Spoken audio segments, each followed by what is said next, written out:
matta, waited. Matta, danced. Matta is the past tense of the verb matsu, which means to wait. Matta is the past tense of the verb mau, which means to dance. We usually use the verb odoru for dance. Mau is used in writing more than talking. Mau, matta, matta.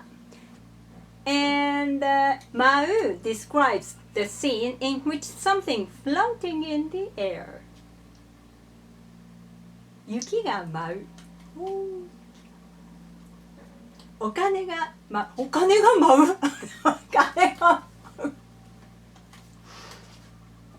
So, if there is a girl whose name is Yuki, we can say 雪が舞った or 雪が舞った。Yuki has waited. 雪が舞った or 雪が舞った。It snowed. Snow swirled about in the wind. Don't worry about it too much. This is just an exercise for the Japanese pitch accent. Good luck with your studies. 頑張ってください。